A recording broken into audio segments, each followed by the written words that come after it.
ஆண்டவராகிய இயேசு கிறிஸ்துவின் நாமத்தினாலே உங்களை நான் வாழ்த்தி வரவேற்கிறேன். சென்ற 2 மாதமும் ஆண்டவருடைய கிருபை, ஆண்டவருடைய இரக்கம் நம்மை சூழ நின்று பாதுகாத்து இன்று ஒரு 3வது மாதமாகிய மார்ச் மாதத்தை காணும்படி கர்த்தராகிய தேவன் அனுகூலமான இரக்கங்களை தந்தார். சென்ற மாதத்திலே எத்தனையோ கஷ்டங்கள் நஷ்டங்கள் கடந்து வர ஆரம்பித்தாலும் இனி ஒரு புதிய மாதத்தை ஆண்டவராகிய தேவனுக்குள் நாம் துவங்கும்படியான இரக்கங்களை கர்த்தர் நமக்கு தந்தார். ஒவ்வொரு மாதத்திற்கும் உரிய வாக்குத்தத்தத்தினாலே கர்த்தர் நம்மோடு கூட பேசி நமக்கு தேவையான அநேகம் ஆறுதலான காரியங்களை கர்த்தர் நமக்கு அறிவுறுத்தி கொண்டு வருகிறதை கண்கூடாக நாம் கண்டு கொண்டு வருகின்றோம். இந்த மாதமாகிய மார்ச் மாதத்துக்குரிய வாக்குத்தத்தமான வசனம் ஏசாயா தீர்க்கதரிசியின் புஸ்தகம் 46வது அதிகாரம் 4வது வசனத்தை வாசிக்கலாம். ஏசாயா 46:4வது வசனம் இந்த வார்த்தை நமக்கு சொல்கிறது. வாசிக்க கேளுங்கள். உங்கள் முதிர் வயது வரைக்கும் நான் அப்படி செய்தேன், நரை வயது மட்டும் நான் உங்களை தாங்குவேன். நான் அப்படியே செய்து வந்தேன், இனிமேலும் நான் ஏந்துவேன், நான் சுமப்பேன், தப்புவிப்பேன். கர்த்தராகிய தேவன் நல்ல ஒரு வாக்குத்தத்தமான வார்த்தை ஒன்றை நமக்கு சொல்லுகின்றார். முதிர் வயது வரைக்கும் நான் உங்களை கைவிடாமல் உங்களை ஏந்தவும் உங்களை சுமக்கவும் உங்களை தாங்கவும் உங்களை தப்புவிக்கவும் நான் துணையாய் வரப்போகிறேன் என்று இந்த மார்ச் மாதத்திலே ஆண்டவருடைய வாக்குத்தத்தமான வார்த்தைகள் நமக்கு சொல்ல ஆரம்பிக்கிறது. ஒரு மனுஷனுடைய வாழ்க்கையில் அநேகமான நேரங்களில் நரை வயது வரக்கூடிய அந்த நேரங்களில் மக்களை ஜனங்கள் கைவிடக்கூடிய அநேகம் சூழ்நிலைகளை கண்கூடாக உங்களாலும் என்னாலும் காண முடிகிறது. ஒரு முறை கர்த்தருடைய ஊழியத்திற்காக ஒரு முதியோர் இல்லத்திற்கு அழைக்கப்பட்டிருந்த பொழுது அங்கு கர்த்தருடைய வார்த்தைகளை நான் அறிவித்து கொண்டு வந்தேன். இறுதி நேரம் எல்லா விதமான வயது சென்ற மக்களுக்காக ஜெபித்து முடித்த பிறகு அவர்கள் என்னோடு கூட பேசும்படி கடந்து வர ஆரம்பிச்சாங்க. அவங்க சொன்னாங்க, என்னுடைய பிள்ளைகளினால் கைவிடப்பட்ட நிலைகளிலே என்னை பராமரிக்கக்கூடிய அளவிற்காக அவர்களுடைய மனம் இலக்கமாய் காணப்படாமல் இருந்ததினாலே இந்த மாதிரி முதியோர் இல்லத்தில் கொண்டு வந்து சேர்த்துட்டாங்க. ஐயா, எங்களுடைய வாழ்க்கையினுடைய நிலைகள் ஆண்டவராகிய தேவனால் ஆசீர்வதிக்கப்படும்படி எங்களுக்காக நீங்க ஜெபம் பண்ணுங்க என்று சொல்லி கண்ணீரோடு கூட பேசக்கூடிய அந்த சத்தம் இன்றைக்கு வரைக்கும் என்னுடைய செவிகளிலே ரீங்காரமிட்டு கொண்டிருக்கிறதை நான் அறிந்திருக்கிறேன். இது எதுக்கு சொல்றேன்? கர்த்தர் நமக்கு சொல்லுகின்றார், நரை வயது வரக்கூடிய அந்த நேரத்தில் மக்களால் புறக்கணிக்கப்படக்கூடிய ஒரு வாழ்க்கை, பெற்றோர்களை கவனிக்காது இருக்கக்கூடிய அநேகம் விதமான பிள்ளைகள் இருக்கக்கூடிய இந்த காலங்களில் ஆண்டவராகிய தேவன் சொல்லுகின்றார், கடைசி வரைக்கும் நரை வயது வரக்கூடிய அந்த காலங்கள் வரைக்கும் நான் உன்னை ஏந்துவேன், சுமப்பேன், தப்புவிப்பேன் என்கிற ஒரு வார்த்தையின் மூலம் கர்த்தர் நம்மோடு கூட பேச ஆரம்பிக்கின்றார். பிள்ளைகள் நம்மை கைவிட ஆரம்பித்தாலும், சூழ்நிலைகள் நம்மை வெறுத்து ஒதுக்க ஆரம்பித்தாலும், தேவனாகிய கர்த்தரே நம்மை ஏந்துவேன் என்றும் சுமப்பேன் என்றும் தப்புவிப்பேன் என்கிற ஒரு வார்த்தையின் மூலம் அவர் நம்மோடு கூட ஆற்றி தேற்றக்கூடிய நிலைகளை கண்கூடாய் நாம் பார்க்க முடியும். கர்த்தருடைய வேத புஸ்தகத்தில் தாவீது பக்தன் கர்த்தராகிய தேவனை நோக்கி இவ்விதமாய் ஜெபிக்க துவங்க ஆரம்பிக்கிறார். வசனத்தை வாசிங்க. சங்கீதங்களின் புஸ்தகம் 71வது அதிகாரம் 9வது வசனமும் 18வது வசனத்தையும் வாசிக்க கேளுங்கள். சங்கீதம் 71வது அதிகாரம் 9, 18 ஆகிய வசனங்கள் இந்த வார்த்தையை சொல்கிறது. வாசிக்க கேளுங்கள். முதிர்ந்த வயதில் என்னை நீ தள்ளிவிடாமலும் என் பலன் ஒடுங்கும் போது என்னை கைவிடாமலும் இரும். இப்போதும் தேவனே, இந்த சந்ததிக்கு உம்முடைய வல்லமையையும் வரப்போகின்ற யாவருக்கும் உம்முடைய பராக்கிரமத்தையும் நான் அறிவிக்கும் அளவும் முதிர் வயதும் நரை மயிர் உள்ளவனாகும் வரைக்கும் என்னை நீர் கைவிடக் கூடாது என்று சொல்லி பக்தன் கர்த்தராகிய தேவனை நோக்கி கேட்க ஆரம்பிக்கின்றார். வயது சென்று விருத்தாப்பியம் ஆகக்கூடிய நேரங்களில் ஜனங்களால் புறக்கணிக்கப்படக்கூடிய ஒரு வாழ்க்கை. தாவீதினுடைய நிலைகளை நாம் பார்க்கும் பொழுது கர்த்தராகிய தேவன் கடைசி வரைக்கும் தாவீதினுடைய ஜெபத்தின்படியே அவரை காப்பாற்றக்கூடிய ஒரு தேவனாய் விளங்க ஆரம்பித்தார். வயது சென்று விருத்தாப்பியன் ஆன பொழுதிலும் கூட தேவனுடைய கரம் தாவீதோடு கூட இருக்கிறதை கண்கூடாய் உங்களாலும் என்னாலும் பார்க்க முடியும். இந்த கர்த்தர் தான் நீங்களும் நானும் கேட்கிறதற்கு முன்பதாகவே இன்றைக்கு ஒரு நல்ல ஒரு வார்த்தை ஒன்றை நமக்கு சொல்லுகின்றார். கடைசி வரைக்கும் ஜனங்கள் எல்லாரும் உன்னை கைவிட ஆரம்பித்தாலும், சூழ்நிலைகள் எல்லாரும் உன்னை விட்டு விலகக்கூடிய ஒரு காரியங்களின் அடிப்படையிலே கடந்து போக ஆரம்பித்தாலும், நான் உன்னை ஏந்துவேன், சுமப்பேன், தப்புவிப்பேன் என்று கர்த்தராகிய தேவன் சொல்ல ஆரம்பிக்கின்றார். கர்த்தர் நம்மை ஏந்துகிறது உண்டானால், கர்த்தர் நம்மை சுமக்கிறது உண்டானால், கர்த்தர் நம்மை தப்புவிக்கிறது உண்டானால் எத்தனை மகிமையான ஆசீர்வாதங்களை நாம் நம்முடைய வாழ்க்கையிலே பெற்றுக்கொள்ள முடியும். கேட்கும் கர்த்தருடைய பிள்ளையே, எந்த ஜனம் உன்னை விட்டு கடந்து போக ஆரம்பித்தாலும் வாக்குப்படின கர்த்தர் உன்னை விட்டு விலகாமல், உன்னை கைவிடாமல், துணையாய் வருவேன் என்கின்ற ஒரு நல்ல ஒரு வாக்குத்தத்தத்தை இந்த மாதத்திலே ஆண்டவராகிய தேவன் நமக்கு தருகின்றார். தேவன் நம்மை சுமக்கும் தேவனாய் நிற்கிறேன் என்கிற ஒரு வாக்குத்தத்தத்தை நம்மோடு கூட பேசுகின்றார். எப்படி அவர் நம்மை சுமக்கப் போகிறார் என்று பாருங்கள். உபாகமத்தின் புஸ்தகத்திலே 32வது அதிகாரம் 11, 12 ஆகிய வசனங்கள் இந்த வார்த்தை நமக்கு சொல்கிறது. உபாகமம் 32வது அதிகாரம் 11, 12 ஆகிய வசனங்களை வாசிக்க கேளுங்கள். கழுகு தன்னுடைய கூட்டை கலைத்து தன்னுடைய குஞ்சுகளின் மேல் அசைவாடி தன்னுடைய செட்டைகளை விரித்து அவைகளை எடுத்து அவைகளை தன்னுடைய செட்டைகளின் மேல் சுமந்து கொண்டு போகிறதை போல கர்த்தர் ஒருவரே அவனை வழி நடத்தினார். அந்நிய தேவன் அவரோடு இருந்ததில்லை. இஸ்ரவேல் மக்களை ஆண்டவராக தேவன் சுமக்கக்கூடிய அந்த ஒரு நிலை, எந்த விதமான வனாந்தர வாழ்க்கையிலே அவர்களை கைவிடாதிருக்கக்கூடிய ஒரு நிலை, அவர்கள் அப்பத்திற்காய் கர்த்தரை நோக்கி பார்த்த பொழுது, மாம்சத்திற்காய் கர்த்தரை நோக்கி பார்த்த பொழுது, அந்த வனாந்தரமான மார்க்கங்களிலே அவர்கள் விருப்பங்கள் யாவற்றையும் பூர்த்தி செய்யக்கூடிய ஒரு கர்த்தர். நம்முடைய வாழ்க்கையில கூட பல தரப்பட்ட நேரங்கள்ல சில காரியங்களை ஜனங்கள் நமக்கு முன்பதாய் வாங்கி கொடுக்கறத நம்ம பார்க்க முடியும். ஆனால் எல்லா நேரத்திலும் இதே விதமான நிலை நம்முடைய வாழ்க்கையில வருகிறது இல்லை. உங்களை உண்மையான ஒரு மனதோடு கூட ஒருவர் நேசிக்க ஆரம்பிச்சாதான், நான் கையில காசு இல்லாமல் இருக்கக்கூடிய நேரத்தில் கூட உங்களுக்காக எல்லா விதமான காரியங்களையும் தியாகம் செய்து உங்களை அவர்கள் மெய்யாகவே தாங்கி நடத்துகிறதை பார்க்க முடியும். நம்முடைய வாழ்க்கையில நிறைய நேரங்கள்ல நாம் விரும்பக்கூடிய காரியங்கள் மறுக்கப்படக்கூடிய சூழ்நிலை, குடும்பத்தில் இருக்கக்கூடிய பிரச்சனைகளை காரணம் காட்டி, குடும்பத்தில் இருக்கக்கூடிய வறுமையை காரணம் காட்டி, நமக்கு உண்டான ஒவ்வொரு விதமான தேவைகளையும் மறுக்கக்கூடிய ஒரு நிலை கர்த்தர் நமக்கு சொல்லுகின்றார். வனாந்திர வழியாய் காணப்பட ஆரம்பித்தாலும் உன் விருப்பங்களை நிறைவாக்கும் கர்த்தர் நானே உன்னை சுமக்கிறேன்ப்பா. உன்னுடைய ஒவ்வொரு விதமான காரியங்களை நான் பராமரிக்க ஆரம்பிக்கின்றேன். கர்த்தராகிய தேவன் நம்மை சுமக்க ஆரம்பிக்கிறது உண்டானால் அவர் என்னென்னலாம் நமக்கு சுமந்திருக்கிறார் பாருங்க. நம்முடைய பாடுகளை அவர் ஏற்றுக்கொண்டு நம்முடைய நோய்களையும் துக்கங்களையும் அவர் சுமந்து தீர்த்தார். நமக்கு உண்டான ஒவ்வொரு விதமான பிரச்சனைகளை நானே தூக்கி சுமக்கிறேன். நீ கஷ்டத்தின் ஊடாக கடந்து போக வேண்டாம். நான் உன்னை மட்டுமல்ல உன்னுடைய பிரச்சனைகளையும் சுமக்கும் ஒரு தேவனாய் நிற்கிறேன். இந்த மாசத்துல என்னென்ன விதமான பிரச்சனைகள் இந்த பிப்ரவரி மாதம் வரைக்கும் உங்களுடைய வாழ்க்கையை துரத்தி கொண்டு வர துவங்கிற்று. ஆண்டவராகிய தேவன் சொல்கின்றார், எல்லாவற்றையும் நான் சுமந்து தீர்ப்பேன். உனக்காக நான் எல்லா விதமான காரியங்களையும் ஏற்றுக்கொள்ளப் போகின்றேன். உன்னுடைய ஒவ்வொரு விதமான உரிமைகளை நான் உன்னுடைய வாழ்க்கையிலே வாக்கு பண்ணுகின்றேன். கர்த்தருடைய வேதம் நமக்கு சொல்கிறதை போல, நானே உன்னை சுமக்கும் தேவனாய், உன்னுடைய பிரச்சனைகளை மாற்றும் ஒரு தேவனாய், உன்னுடைய கண்ணீரையும் கவலையும் தீர்க்கக்கூடிய ஒரு தேவனாய் நான் உன்னோடு கூட கடந்து வருகிறேன் என்று கர்த்தருடைய வேதம் நமக்கு சொல்ல ஆரம்பிக்கிறது. ஒரு நல்ல ஒரு சம்பவம் ஒன்று எனக்கு நினைவுக்கு வருகிறது. 2 சகோதரர்கள், அதுல மூத்த சகோதரன் மிகவும் அமைதியானவன், இளைய சகோதரன் சற்று துடுக்கானவன். இந்த 2 சகோதரர்களும் வசிக்கக்கூடிய அந்த குடும்பத்தில் இந்த இளைய சகோதரன் அடிக்கடியாய் வெளியே சென்று அநேகம் விதமான நண்பர்களோடு கூட சேர்ந்து தீமையான வழிகளை கற்றுக்கொண்டு கடவுளுக்கு பிரியமற்ற காரியங்களின் ஊடாக கடந்து போகக்கூடியவன். ஒரு நாள்ல அவங்க செய்யக்கூடிய சில வேலைகள்ல பல பிரச்சனைகள் வர துவங்க ஆரம்பித்ததுனால, ஒருவருக்குள் ஒருவர் மகா பெரிய சண்டை மூள ஆரம்பித்ததுனால இந்த இளைய சகோதரன் என்ன செய்தான் பாருங்கள், பக்கத்தில் இருக்கக்கூடிய ஒரு கல்லை எடுத்து தன்னுடைய நண்பனுடைய தலையிலே ஓங்கி அடித்த மாத்திரத்தில் அவருடைய தலை உடைந்து ரத்தம் பீரிட்டு அந்த நண்பன் அதே இடத்துல செத்து போயிட்டான். எல்லா ஜனங்களும் ஓடி போயிட்டாங்க. சில நண்பர்கள் ஓடி போய் ஸ்டேஷன்ல போய் கம்ப்ளைண்ட் கொடுத்து, இங்க இருக்கக்கூடிய இந்த பையன் இந்த ஒரு காரியத்தை செஞ்சிட்டான், இவனை வந்து நீங்கள் பிடித்துக் கொள்ள வேண்டும் என்று சொல்லக்கூடிய அந்த நேரத்தில் என்ன செய்கிறது தெரியாமல் இரத்த கரையோடு கூட சட்டையை மாட்டிக்கொண்டு ஒரே ஓட்டமாய் வீட்டை நோக்கி ஓடி வந்தான் இளைய சகோதரன். மூத்த சகோதரனும் அவனும் ஒரே மாதிரி இருக்கக்கூடியவர்கள் என்று வைத்துக் கொள்ளுங்கள். இளைய சகோதரன் வந்த மாத்திரத்தில் மூத்த சகோதரன் கேட்கிறான், உனக்கு என்னப்பா பிரச்சனை, எதற்காக சட்டையெல்லாம் ரத்தக்கரையாய் இருக்கிறது? அண்ணே, என்னை வந்து போலீசார் தேடுகிறார்கள், என்னுடைய நண்பர்களோடு கூட பேசிக் கொள்ளக்கூடிய இடத்துல ஒரு சின்ன ஒரு தகராறு வந்து விட்டது. அந்த தகராறின் நிமித்தமாக கையில் இருக்கக்கூடிய கல்லை வைத்து அவனுடைய தலையிலே ஓங்கி அடித்து செத்து போயிட்டான். அவனுடைய தலையில் இருக்கக்கூடிய அந்த ரத்தம் பீரிட்டு என்னுடைய வஸ்திரம் முழுமையும் இரத்தக்கரையாய் மாற்றப்பட்டு விட்டது. ஆகவே நான் என்ன செய்ய முடியும் என்று எனக்கு தெரியல, என்னை எப்படியாகிலும் காப்பாற்ற வேண்டும். அந்த மூத்த சகோதரன் யோசித்தார், உன்னுடைய சட்டை எனக்கு நீ தந்துவிடு, என் சட்டை நீ போட்டுக்கொள்ள வேண்டும் என்று சொல்லி இரத்தக்கரையோடு இருக்கக்கூடிய அந்த சட்டையை அந்த மூத்த சகோதரன் அணிந்து கொள்ளக்கூடிய நேரத்தில் போலீசார் உள்ள வந்துட்டாங்க. இரத்தக்கரையோடு கூட இருக்கக்கூடிய மூத்த சகோதரனை பார்த்து நேராக அரெஸ்ட் பண்ணி எடுத்துட்டு போயிட்டாங்க. என்ன ஒரு காரியம் உருவாக்கப்பட்டது, ஜட்ஜ்மெண்ட் வந்தது. அவங்க சொல்லிட்டாங்க, இவன் எல்லா விதமான மக்களுடைய பார்வைக்கு முன்பதாக இந்த கொலையை செய்ய ஆரம்பித்ததுனால இவனுக்கு மரண தண்டனை நான் விதிக்கிறேன் என்று சொல்லி ஜட்ஜி சொன்ன மாத்திரத்தில் இளைய சகோதரன் அழ ஆரம்பித்தான். என்னுடைய பாடுகளை, என்னுடைய துக்கத்தை நீ ஏற்றுக்கொண்டாய்.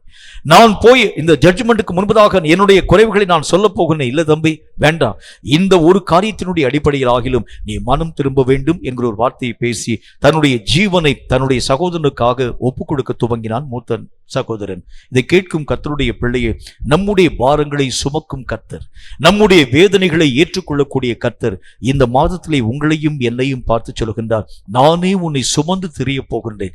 இஸ்ரவேல் மக்களை வனாந்தரத்திலே தூக்கி சுமந்த பொழுது அவர்களுக்கு வரக்கூடிய ஒவ்வொரு உபத்திரவத்திலும் நானே அவர்களை விடுவிக்கும் தேவனாய் நின்றேன். அவர்களுடைய கண்ணீரை நானே மாற்றும் ஒரு தேவனாய் விளங்கினேன்.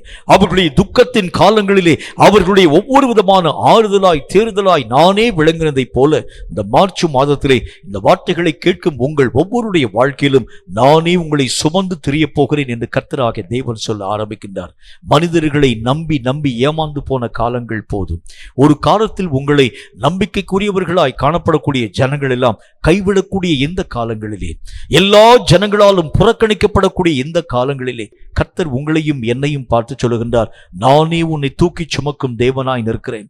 என் தோள்களிலே உன்னை நான் தூக்கி சுமந்து நான் வாக்கு பண்ணியிருக்கக்கூடிய மகிமையான காரியங்களை பெறக்கூடிய அளவிற்கு உன்னுடைய கால்களை நான் மெய்யாகவே தரையிலே நடமாட விடாமல் என் தோளிலும் என்னுடைய மார்பிலும் தூக்கி சுமக்கும் தேவனாய் நிற்கிறேன் என்று கர்த்தராகிய தேவன் நமக்கு சொல்கின்றார்.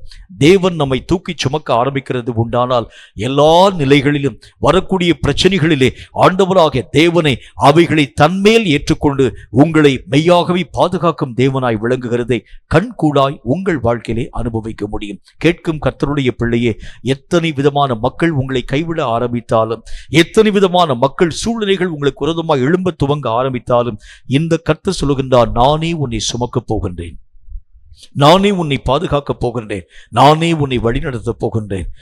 ஆரம்ப நாட்களிலே என்னுடைய தகப்பனார் சிறு வயதிலே காணப்படக்கூடிய அந்த காலம், திடீரென்று சொல்லி பெரிய வெள்ளப்பெருக்கு வரக்கூடிய ஒரு நேரம், இருக்கக்கூடிய ஜனங்கள் எல்லாரும் வீட்டை காலி பண்ணிட்டு உயர்ந்த இடத்தை நோக்கி கடந்து போகக்கூடிய அந்த நேரம், எல்லா ஜனங்களுக்கும் அந்த ஊர் முழுசும் பெரிய வெள்ளப்பெருக்கினாலே நிரப்பக்கூடிய ஒரு நேரத்தில் என்னுடைய தகப்பனாருடைய அப்பா, அதாவது என்னுடைய தாத்தா, என்னுடைய தகப்பனாரை தோளிலே சுமக்க ஆரம்பித்தார்.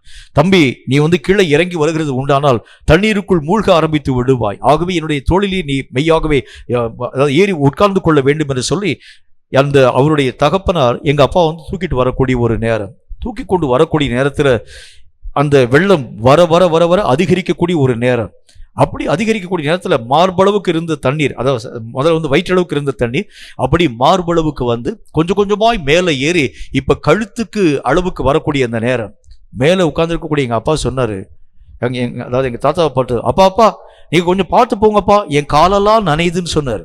யோசிச்சு பாருங்க, அவருக்கு வாய் வரைக்கும் தண்ணி வந்துருச்சு, ஆனா இவருக்கு கால் நனையக்கூடிய அந்த ஒரு காரியத்தை பற்றி என்னுடைய தகப்பனார் அவங்க அப்பாட்ட பேச ஆரம்பித்தார். இல்ல தம்பி, நான் உன்னை இன்னும் நான் தூக்கிக் கொள்கிறேன் என்று சொல்லி தலைமலை உட்கார வைத்துக் கொண்டு காலை கூட நனைய விடாத அளவுக்கு சுமந்து கொண்டு போன தகப்பன். ஒரு தகப்பனே தன்னுடைய பிள்ளையை இவ்வளவு தூரம் சுமக்கும் போது உங்களையும் என்னையும் உண்டாக்கின கர்த்தர் உன்னுடைய கால்கள் நனையாத அளவிற்காக, உன்னுடைய வாழ்க்கையிலே பிரச்சனைகளிலே நீயும் நானும் மூழ்கி போகாது இருக்கக்கூடிய அளவிற்காக இந்த மாதத்திலே சுமக்கும் கர்த்தர் சொல்லுகின்றார், நானே உன்னை சுமந்து திரிய போகின்றேன். இஸ்ரவேல் மக்களை நான் எப்படி சுமந்து திரிய ஆரம்பித்தேன், எகிப்து மக்கள் வந்த பொழுது எப்படி அந்த கழுகினுடைய குஞ்சுகளை சுமக்கக்கூடிய அந்த கழுகை போல, தாய் கழுகை போல நான் இஸ்ரவேல் மக்களுக்கு அரணிப்பாய் நின்று எப்படி அவர்கள் மேல் எந்த சேதமும் வராமல் பாதுகாக்க துவங்கினேனோ, இந்த மாதத்திலும் உன்னுடைய வாழ்க்கையிலே வரக்கூடிய ஒவ்வொரு பிரச்சனைகளிலும் நானே உன்னை பாதுகாக்கும் தேவனாய், சுமக்கும் தேவனாய், செட்டைகளின் மறைவை வைத்து பாதுகாக்கும் தேவனாய் விளங்குகிறேன் என்று கர்த்தராகிய தேவன் சொல்லுகின்றார். ஒருவேளை வியாதி, ஒருவேளை பலவீனம், ஒருவேளை குறைவுகள் உங்கள் வாழ்க்கையிலே பீடிக்க துவங்கிக்க ஆரம்பித்தாலும் கூட இந்த மாதத்திலே தேவனாகிய கர்த்தருடைய அவருடைய கழுத்தின் மேலே ஆண்டவராகிய தேவன் உங்களை சுமக்கக்கூடிய அந்த நேரத்தில் இவைகளெல்லாம் நீங்கி போகிறதை கண்கூடாய் உங்கள் வாழ்க்கையிலும் என் வாழ்க்கையிலும் பார்க்க முடியும். இன்னும் ஒரு காரியத்தை பாருங்க, ஆண்டவராகிய தேவன் நமக்கு சொல்லுகின்றார், நான் உன்னை ஏந்துவேன், நான் உன்னை சுமப்பேன், மட்டுமல்ல நான் உன்னை தப்புவிக்க போகிறேன் என்கிற ஒரு வார்த்தையின் அடிப்படையிலும் கர்த்தர் பேசுகின்றார். கர்த்தர் எந்த விஷயத்தில் நம்மை தப்புவிக்க போகிறார் என்று பாருங்கள். 1 சாமுவேலின் புஸ்தகம் 23வது அதிகாரம் 25 முதல் 28 வரை இருக்கக்கூடிய வசனங்களை வாசிக்க கேளுங்கள். 1 சாமுவேல் 23வது அதிகாரம் 25 முதல் 28 வரை வாசிக்க கேளுங்கள். சவுலும் அவனுடைய மனுஷரும் தாவீதை தேட வருகிறார்கள் என்று அவனுக்கு அறிவிக்கப்பட்ட போது அவன் கன்மலையிலே இருந்து இறங்கி மாகோன் வனாந்திரத்திலே தங்கினான். அதை சவுல் கேள்விப்பட்டு மாகோன் வனாந்திரத்திலே தாவீதை அவன் பின்தொடர்ந்தான். சவுல் மலையின் இந்த பக்கத்திலும் தாவீதும் அவனுடைய மனுஷரும் மலையின் அந்த பக்கத்திலும் நடந்தார்கள். கொஞ்சம் ஒரு நிமிஷம் நிறுத்திக்கங்க. அதுல என்ன போட்டுக்கு பாருங்க, இந்த மலை தான் 2 பேருக்கு நடுவில் இருக்கிறது. இந்த பக்கத்துல சவுலுடைய படை வீரர்கள், அந்த பக்கத்துல தாவீதினுடைய நண்பர்களும் தாவீதும். இந்த மலை மட்டும் இல்லைன்னு வச்சுங்களேன். அந்த சவுல் தாவீதை அப்படி தன்னுடைய கையிலே பிடித்திருக்கக்கூடிய ஒரு நேரம். தொடர்ந்து வாசிங்க. சவுலுக்கு தப்பி போக தாவீது தீவிரித்த போது சவுலும் அவனுடைய மனுஷரும் தாவீதையும் அவனுடைய மனுஷரையும் பிடிக்கத்தக்கதாய் அவர்களை சுற்றி கொண்டாங்க. அப்படி சூழ வந்துட்டாங்க. முதல்ல மலைக்கு இந்த பக்கத்துல தாவீது, அந்த பக்கத்துல சவுல், 2 பேரும் சந்திக்கக்கூடிய ஒரு நேரம். சவுலுடைய படை வீரர்கள், எல்லா விதமான வீரர்களும் தாவீதையும் அவனை சார்ந்திருக்கக்கூடிய மக்களையும் வளைந்து கொள்ள ஆரம்பிச்சிட்டாங்க. இனி தப்பித்து போகக்கூடிய மார்க்கம் ஒண்ணுமே இல்லை. இனி அவ்வளவுதான், முடிஞ்சு போயிருச்சு. சவுலுடைய கையில ஆயுததாரியா நிற்கிறான் சவுல். அவனுடைய வீரர்கள், ராணுவ வீரர்கள் எல்லாரும் ஆயுதம் தரித்திருக்கக்கூடிய மக்களா நிற்கிறாங்க. இனி காப்பாற்றப்படுவதற்கு வழியே இல்லை என்று சொல்லக்கூடிய நேரத்தில் கர்த்தர் எப்படி தாவீதை தப்புவிக்கிறார் பாருங்க. அந்த சமயத்தில் ஒரு ஆள் சவுலிடத்திலே வந்து, நீர் சீக்கிரமாய் வாரும், பெலிஸ்தர் தேசத்தின் மேல் படையெடுத்து வந்திருக்கிறார்கள் என்றான். அதனால் சவுல் தாவீதை பின்தொடரக்கூடியதை விட்டு திரும்பி பெலிஸ்தியர்களை எதிர்க்கும்படி கடந்து போனான். எப்படி பாருங்க, அந்த ஒரு செகண்ட் ஆண்டவராக தேவன் மட்டும் அந்த மனுஷனை அனுப்பாதிருக்கிறது உண்டானால் சவுலுடைய கையிலே தாவீது இரையாக்கப்பட்டிருப்பான். தாவீதை அழிச்சிருப்பாங்க, தாவீதை நிர்மூலம் பண்ணிருப்பாங்க. தாவீதினுடைய எல்லா விதமான நிலைகளும் அழிக்கப்படக்கூடிய நேரம். ரொம்ப தூரத்துல டிஸ்டன்ஸ்ல காணப்படக்கூடிய ஒரு தன்மையா இருந்தா கூட பரவாயில்ல. இப்ப என்ன நடக்குது பாருங்க, 2 பேரும் நேருக்கு இப்ப பாக்குறாங்க, முகத்துக்கு முகமாய் சந்திக்கக்கூடிய ஒரு நேரம். சவுல் தாவீதை பின்தொடர்ந்து வந்து, தாவீது நிமித்தமாகத்தானே என் தேசமே ஒன்றுமில்லாமல் நிர்மூலமாக்கப்பட்டு போயிடுச்சு, எப்படியாக இந்த தாவீதை கொலை செய்யாமல் நான் திரும்புகிறது இல்லை என்று சொல்லி கங்கணம் கட்டி கொண்டு வரக்கூடிய நேரத்தில் மலைக்கு இந்த பக்கத்துல சவுலும் அந்த பக்கத்தில் தாவீதும் போகக்கூடிய நேரத்தில் ஒரு நேரத்தில் 2 பேரும் முகமுகமாய் சந்திக்கிறாங்க. இப்ப தாவீதினுடைய கையில ஆயுதம் கிடையாது, எந்த விதமான வலிமையான காரியம் கிடையாது.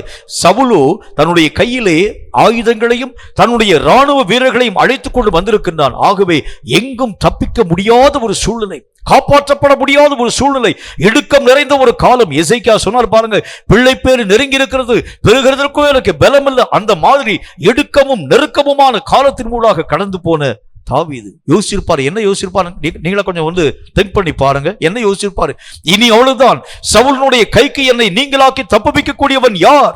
எந்த விதமான நிலைகளின் ஊடாகவும் நான் மெய்யாகவே கடந்து போகாமல் அநியாயமாய் சாக போகிறேன் என்று சொல்லி தாவீது தன்னுடைய மனதில் யோசிச்சிருக்கலாம். ஆனால் வேதம் சொல்லக்கூடிய வார்த்தையை பாருங்கள். திடீரென்று ஒரு மனிதன் வந்தான். அவன் சொன்னான், உம்முடைய நாட்டை பெலிஸ்தியர்கள் சூறையாடும்படிக்காய் காத்திருக்கிறார்கள், ஆகவே உடனே நீர் திரும்ப வேண்டும். இந்த வார்த்தையை கேட்ட மாத்திரத்துல தாவீதை கொன்னுட்டு போகணும்னு சொல்லி யோசிக்காம சவுல் அந்த செய்தியை கேட்ட மாத்திரத்தில் திரும்பி போகும்படியான காரியங்களை உருவாக்கினது எது? தேவனாகிய கர்த்தருடைய தப்புவிக்கக்கூடிய வல்லமை, காப்பாற்றும் வல்லமை. உங்களுடைய வாழ்க்கையிலும் கூட முடியாது என்று சொல்லக்கூடிய நிலைகளிலே அவ்வளவுதான், முடிஞ்சு போயிருச்சு, என்னுடைய வாழ்க்கையில இனி என்னுடைய ஜீவன் காப்பாற்றப்பட முடியாது, எல்லா நிலைகளும் அவ்வளவுதான் முடிஞ்சு போயிருச்சு சொல்லக்கூடிய நேரத்தில் ஒரு புதிய காரியங்களை உருவாக்கும் கர்த்தர் உனக்கும் எனக்கும் ஒரு நல்ல ஒரு வார்த்தை ஒன்றை சொல்லுகின்றார். அவர் சொல்லுகின்றார், நானே உன்னை தப்புவிக்கும் தேவனாய் நிற்கிறேன். நல்ல ஒரு ஆண்டவராக தேவனால் பயன்படுத்தப்பட்ட நல்ல ஒரு கர்த்தருடைய ஊழியக்காரன் திடீரென்று சொல்லி சரீரத்திலே வியாதியால் பீடிக்கப்பட்டிருக்கக்கூடிய ஒரு நிலை. அந்த வியாதியினுடைய தொந்தரவு எதனால் வந்தது யாருனாலும் கணிக்கவே முடியல. மருந்து மாத்திரைகளை கொடுத்தாங்க, நிறைய பெரிய பெரிய மெடிசனுக்குரிய காரியங்கள் யாவற்றையும் அவருக்கு அளித்த பொழுதிலும் கூட சரீரத்திலே வந்திருக்கக்கூடிய அந்த பலவீனத்தை மாற்ற அவைகளால் முடியவில்லை. கொஞ்சம் கொஞ்சமாய் மரணத்தை நோக்கி கடந்து போகக்கூடிய ஒரு நேரம். ஒரு இறுதி நாள் வந்த பொழுது எல்லா ஜனங்களும் சுற்றி நிற்கிறாங்க. அவனால பேச முடியல, அவனால எந்த ஒரு காரியத்தை செய்ய முடியல. இப்பொழுது அவர் தன்னுடைய வாழ்க்கையிலே உணர ஆரம்பித்தார். மரணம் அவருடைய கால் விரல்களிலே பற்றி பிடிக்கக்கூடிய அந்த நேரம், அப்படி கால் விரலாம் மரத்து வரக்கூடிய நேரம், கொஞ்சம் கொஞ்சமாய் மரணத்தினுடைய காரியம் மேலே ஏறி முழங்கால் வரைக்கும், அதன் பின்பதாக இடுப்பு வரைக்கும், அதன் பின்பதாக மார்பு வரைக்கும், கழுத்து வரைக்கும் மேலே ஏறி வரக்கூடிய நேரத்தில் அவ்வளவுதான் முடிஞ்சு போயிடுச்சு. இனி அவருடைய கண்களிலே இருந்து கண்ணீர் வழிந்து கொண்டே இருக்கக்கூடிய ஒரு நேரம். என்னுடைய ஜீவனை காப்பாற்றக்கூடியது யார்? பக்கத்துல சொந்தக்காரர்கள் இருக்கிறாங்க, உறவினர்கள் இருக்கிறாங்க, அம்மா இருக்கிறாங்க, அப்பா இருக்கிறாங்க, மனைவி இருக்கிறாங்க, பிள்ளை இருக்கிறாங்க. என்னுடைய நிலைகளை காப்பாற்றக்கூடியவர் யார் என்று சொல்லி அழுது புலம்பிக் கொடுக்கக்கூடிய நேரத்தில் திடீரென்று சொல்லி மரணத்தினுடைய காரியம் நேராக வந்து கழுத்து வரைக்கும் வாய் வரைக்கும் வரக்கூடிய நேரத்தில் அந்த அறைக்கதவை திறந்து கொண்டு ஆண்டவராகிய தேவன் திடீரென்று சொல்லி உள்ளே வந்தார். உள்ளே வந்த கர்த்தர் இந்த மனுஷனுக்கு முன்பதாக நின்று கொண்டே ஒரே ஒரு வார்த்தையை சொன்னார், மரணமே இத்தோடு கூட நின்றுவிடு, இனி அவனை அழிக்க உனக்கு அதிகாரம் இல்லை. மரணத்தினுடைய காரியங்கள் அப்படியே கீழே இறங்கி போய் அந்த மனிதன் உயிரோடு கூட எழும்ப துவங்க ஆரம்பித்தான். தப்புவிக்கும் கர்த்தர் சொல்லுகின்றார், எந்த காரியத்திலே நீயும் நானும் மாட்டிக்கொள்ள துவங்கினோம், இந்த காரியத்தை என்னுடைய வாழ்க்கையிலே நான் மெய்யாகவே பயன்படுத்த முடிகிறது இல்லை. என்னுடைய பிரச்சனைகளிலே மூழ்கி போகக்கூடிய ஒரு அபாயமான ஒரு நிலை, என்னுடைய கஷ்டமான காலம், என்னுடைய இடுக்கண் நிறைந்த காலம், இந்த காலங்களிலே காப்பாற்றத்தக்கவன் யார்? எத்தனை ஆசீர்வாதங்கள், எத்தனை ஆஸ்திகள், எத்தனை அந்தஸ்துகள், எத்தனை பிரச்சனையான காரியங்கள் என்னுடைய வாழ்க்கைக்கு விரோதமாய் மெய்யாகவே வரக்கூடிய இந்த நேரத்தில் என்னுடைய நிலைகளை தப்புவிக்கக்கூடியவன் யார்? கர்த்தர் சொல்லுகின்றார், உன்னுடைய நிலைகளை காப்பாற்ற என்னுடைய கரம் போதுமானதாக இருக்கிறது. உன்னுடைய குறைவுகளை நிறைவாக்க நான் இன்றைக்கும் வல்லமையிலே நிறைந்து ஒரு தேவனாய் இருக்கிறேன். கேட்கும் கர்த்தருடைய பிள்ளையே, எதை கண்டு அஞ்சி ஓட ஆரம்பிக்கின்றோம்? எது நம்முடைய வாழ்க்கையை சுற்றி வளைத்து பிடிக்க ஆரம்பித்திருக்கிறது? எது நம்முடைய நிலைகளிலே மகா பெரிய பிரச்சனைக்குரிய காரியங்களை உருவாக்கி இருக்கிறது? இந்த கர்த்தர் சொல்லுகின்றார், தப்புவிக்கும் தேவனாகிய கர்த்தராகிய நான் எசேக்கியாவுடைய வாழ்க்கையிலே அவனுடைய எல்லா விதமான இக்கட்டுகளுக்கும் நீங்களாக்கி நான் அவனை காப்பாற்றவில்லையா? தாவீதினுடைய நிலைகளிலே பெலிஸ்தீனுக்கு முன்பதாக, கோலியாத்துக்கு முன்பதாக நிற்கக்கூடிய நேரத்திலே அவனை காப்பாற்றக்கூடிய வல்லமை வாய்ந்த கர்த்தராகிய நான் அவனை தப்புவிக்கவில்லையா? இந்த கர்த்தராகிய நான் தான் இன்றைக்கு உன்னை பார்த்து சொல்லுகின்றேன், உன்னுடைய ஒவ்வொரு குறைவிலும் உன்னை காப்பாற்ற என் வல்லமை போதுமானதா இருக்கிறது. உன்னை தப்புவிக்கும் கர்த்தராகிய நான், உன்னுடைய குறைவுகளை நிறைவாக்கும் தேவனாகிய நான் உன் எல்லைகளை ஆசீர்வதிக்கவே ஆசீர்வதிப்பேன். இத்தனை காலங்கள் பிப்ரவரி மாதம் வரைக்கும் எத்தனை இக்கட்டுகள், எத்தனை கஷ்டங்கள், எத்தனை வேதனைகள், எத்தனை உபத்திரவங்கள், என்னை காப்பாற்றுகிறவன் யார்? என்னை ஏந்துகிறவன் யார்? என்னை சுமக்கிறவன் யார்? என்னை தப்புவிக்கிறவன் யார் என்று சொல்லி இயங்கக்கூடிய உனக்கும் எனக்கும் கர்த்தராகிய தேவன் சொல்லக்கூடிய ஒரு வார்த்தை, நான் இருக்கிறேன். உன்னை காப்பாற்றவும், உன்னை ஏந்தவும், உன்னை சுமக்கவும், உன்னை தப்புவிக்கவும் நான் போதுமான ஒரு தேவனாய் நிற்கிறேன். அந்த காலம் முதற்கொண்டு இந்த காலம் வரைக்கும் ஒவ்வொரு மனிதனுடைய வாழ்க்கையிலும் அற்புதங்களை செய்த வல்லமை வாய்ந்த கர்த்தர். கையாலாகாத நிலையோடு கூட காணப்படக்கூடிய ஒரு மனுஷன் பேசக்கூடிய வார்த்தை இல்லை, வானத்தையும் பூமியும் உண்டாக்கின கர்த்தர் சொல்லக்கூடிய வார்த்தை. அவர் சொல்லுகின்றார், நானே உன்னை ஏந்துவேன், நானே உன்னை சுமப்பேன், நானே உன்னை தப்புவிக்க போகின்றேன். கேட்கும் கர்த்தருடைய பிள்ளையை, எதை கண்டு எத்தனை மாதங்கள் வரைக்கும் நீயும் நானும் புலம்பி தவிக்க துவங்கினோம்? எது நம்முடைய வாழ்க்கையிலே மகா பெரிய கஷ்டமான நிலைகளை தோற்றுவிக்க துவங்கிற்று? எது நம்முடைய வாழ்க்கையிலே அகன்று போக வேண்டும் என்று சொல்லக்கூடிய நிலைகளோடு கூட புலம்பி தவிக்க ஆரம்பித்தோம்? மக்களால் வரக்கூடிய நெருக்கம், சூழ்நிலைகளால் வரக்கூடிய பிரச்சனை, சரீரத்திலே வந்திருக்கக்கூடிய மகா பெரிய வியாதி என்கின்ற பிரச்சனை, அநேக விதமான கடன்களினால் வந்திருக்கக்கூடிய பிரச்சனை, இத்தோடு கூட என்னுடைய வாழ்க்கை முடிந்து போய் விட்டது. தாவீது பக்தன் அப்படித்தான் நினைச்சான், என்னுடைய வாழ்க்கையினுடைய நிறைவு கட்டத்திற்குள்ளாக நான் வந்துவிட்டேன், இனி சவுலின் கைக்கு என்னை தப்புவிக்கக்கூடியவன் யார்?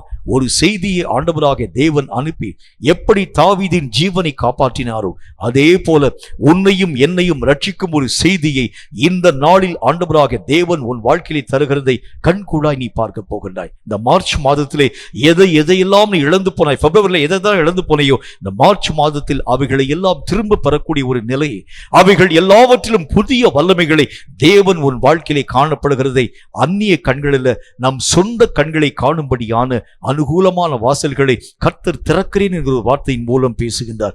சொல்லும் கர்த்தர் உங்களையும் என்னையும் காப்பாற்றும் தேவன், சொல்லும் கர்த்தர் உங்களையும் என்னையும் சுமக்கும் தேவன், சொல்லும் கர்த்தர் உங்களையும் என்னையும் ஏந்தக்கூடிய ஒரு தேவன். ஒரு தாய் தன்னுடைய பிள்ளையை ஏந்துகிறதை போல, ஒரு தாய் ஒரு பிள்ளையை சுமக்கிறதை போல, ஒரு தாய் தன்னுடைய பிள்ளையை காப்பாற்றுகிறதை போல இந்த தேவனாகிய கர்த்தர் உங்களையும் என்னையும் பார்த்து சொல்கின்றார். இந்த மார்ச் மாதத்தில் மட்டுமல்ல, இந்த மார்ச் மாதத்தின் முதலாவது நாளிலிருந்து கடைசி நாள் வரைக்கும் மட்டுமல்ல, கர்த்தருடைய வேதம் என்ன சொல்கிறது, நரைமயிர் வரக்கூடிய வரைக்கும், உன்னுடைய காலங்கள் முடியக்கூடிய வரைக்கும் உன்னை நானே ஏந்துவேன், உன்னை நானே சுமப்பேன், உன்னை நானே தப்புவிப்பேன். இந்த வாக்குத்தத்தங்களை கேட்ட உங்கள் வாழ்க்கையிலே எந்த பிரச்சனைகளையும் கண்டு நீங்கள் துவண்டு போக வேண்டாம். இந்த மாதத்தில் அவர் சொன்ன வார்த்தைகள் உங்கள் வாழ்க்கையிலே ஆம் என்றும் ஆமேன் என்றும் நிறைவாக்கப்படுகிறதை பிரத்யட்சமாய் கண்டுகொள்ள உங்களாலும் என்னாலும் ஆகும். தலைகளை தாழ்த்தி கண்களை மூடி கர்த்தரை நோக்கி நாம் ஜெபம் செய்வோம். எங்களை அதிகமாய் நேசிக்கிற எங்கள் அன்பின் பரலோக பிதாவை, இந்த வார்த்தைகளை கேட்ட உம்முடைய பிள்ளைகளுக்காக நன்றி. தாவீது தன்னுடைய வாழ்க்கையிலே கர்த்தராகி உம்மை நோக்கி ஜெபிக்க துவங்கினான். கர்த்தாவை, நிறைவயது கர்த்தாவை வரக்கூடிய வரைக்கும் நீர் என்னுடைய நிலைகளை காப்பாற்றுவீராக. தாவீதினுடைய ஜெபத்தின்படியே நீர் அவனுடைய எல்லைகளை காப்பாற்றினீர் என்று சொல்லி வேத வசனங்களின் வழியாக நாங்கள் கற்றுக்கொள்ளுகிறோம். கர்த்தாவே, கழுகானது தன்னுடைய கூடுகளை கலைத்து தன்னுடைய குஞ்சுகளின் மேல் அசைவாடி தன்னுடைய செட்டைகளிலே அவைகளை சுமக்கிறதை போல நீர் ஒருவரே எங்களை சுமக்கிறீர் என்கிற வார்த்தையின் மூலம் பேசினீர். தாவீதினுடைய நிலைகளிலே கர்த்தாவை சவுல் பிடித்துக் கொள்ளப் போகிறான் என்று சொல்லக்கூடிய அந்த இறுதி காலகட்டம் வந்த பொழுது ஆண்டவராகிய தேவன் ஒரு செய்தியை அனுப்பி கர்த்தாவை தாவீதின் ஜீவனை காப்பாற்றினதைப் போல இந்த வார்த்தைகளை கேட்கக்கூடிய உம்முடைய பிள்ளைகளுடைய வாழ்க்கையிலும் இந்த மார்ச் மாதத்திலே அவர்கள் கேள்விப்படாத ஒரு நல்ல செய்தியை அனுப்பி அவர்கள் வாழ்க்கையிலே ஒரு பெரிய திருப்பு முனையை நீர் உருவாக்க வேண்டும் என்று உம்முடைய நாமத்தினால் நான் ஜெபிக்கிறேன். எதை கண்டு அவர்கள் பயந்தார்களோ இனி அது அவர்கள் வாழ்க்கையின் எல்லைகளிலே ஒருபோதும் கடந்து வராதபடிக்காக கர்த்தராகிய தேவனே அவர்களை காப்பாற்றும் தேவனாய், தப்புவிக்கும் தேவனாய், சுமக்கும் தேவனாய், ஏந்தும் தேவனாய் நின்று அவர்கள் எல்லைகளை ஆசீர்வதிக்க வேண்டும் என்று நான் ஜெபிக்கிறேன். இந்த வார்த்தைகளை கேட்டு உம்முடைய பிள்ளைகள் யாராயிருந்தாலும் இந்த வார்த்தைகள் எல்லாம் அவர்கள் வாழ்க்கையிலே ஆம் என்றும் ஆமீன் என்றும் உருவாக்கப்பட கிருபைகளை தந்து ஆசீர்வதித்து கனப்படுத்த வேண்டும் என்று இயேசு கிறிஸ்துவின் நாமத்தினால் வேண்டிக் கொள்கிறோம் எங்கள் பரிசுத்தமுள்ள நல்ல பிதாவே. ஆமேன், ஆமேன்.